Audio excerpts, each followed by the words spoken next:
Bonjour à tous. Alors pourquoi ce paysage, pourquoi ces chemins en forêt? Tout simplement parce que je m'y sens bien. Et je m'y sens bien parce qu'aujourd'hui j'avais particulièrement envie de vous parler de quelque chose qui était les déclencheurs émotionnels.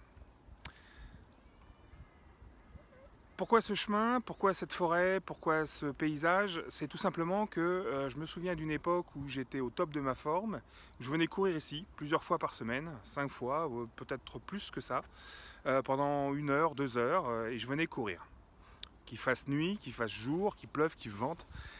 C'est une période où j'étais très en forme, où je pouvais courir, où j'étais fort, je faisais du rugby en première division. Ça me permettait aussi au volet de continuer. C'est là que j'ai perdu un peu de poids en venant éliminer toutes mes calories. Enfin bref, ça correspond à une période de ma vie, on va dire une période faste. Voilà, j'étais invincible, imbattable, tout se passait bien au boulot, dans le sport, dans ma vie, tout allait bien. Et bien le fait d'être là aujourd'hui procure chez moi cette émotion de bien-être, parce que je m'y sens bien, et cette émotion de performance, parce que c'est un endroit que j'associe à un espace où j'étais performant, où je pouvais courir des heures.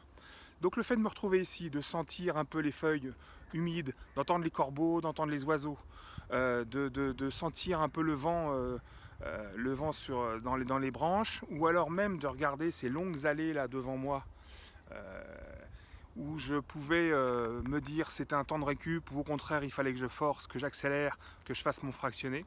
Voilà, tous ces espaces, tous ces moments ici, tous ces souvenirs que je me suis construit avec le temps, en fait évoquent chez moi une certaine émotion. Cette émotion, en arrivant ici, elle renaît, elle revit, je la ressens. Et en fait c'est ça le déclencheur émotionnel. Venir ici pour moi a été déclencheur de cette émotion. Ça peut être le chocolat qui déclenche chez certains un sentiment de bien-être.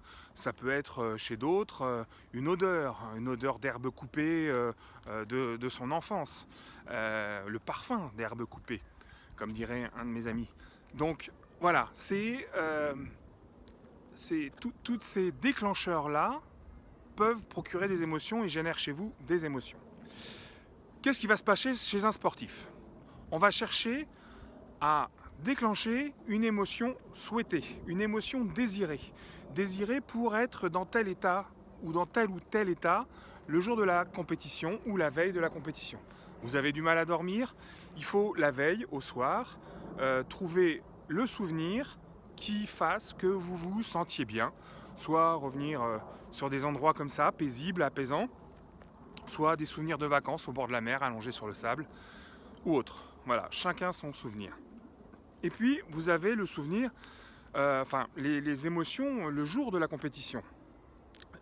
Peu de sports permettent de se dire il faut absolument que je sois zen le jour de la compétition. Donc il va plutôt falloir chercher un souvenir qui déclenche un peu d'énergie, qui vous active, comme on dit en préparation mentale, un souvenir qui vous mette en mouvement.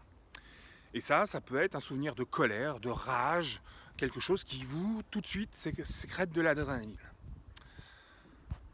Voilà, donc ce qu'on cherche chez un sportif pour une performance, c'est à déclencher une émotion désirée pour atteindre la performance.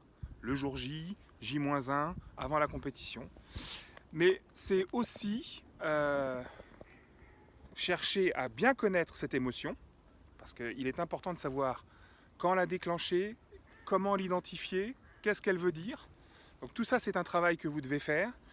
Donc le gros travail, il est d'identifier cette émotion, de savoir où la retrouver. Et après, le travail, c'est de pouvoir l'associer au moment de performance. J'ai fait un post cette semaine que je vous invite à retrouver sur Facebook, ou que je vous invite à retrouver sur mon site en envoyant vos questions pour savoir quand et comment trouver cette émotion, la déclencher, comment la retrouver, comment la visualiser, comment l'ancrer.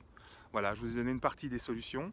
Faites attention, c'est pas parce que vous connaissez théoriquement que vous avez les connaissances du déclencheur émotionnel que vous allez réussir à les mettre en place facilement.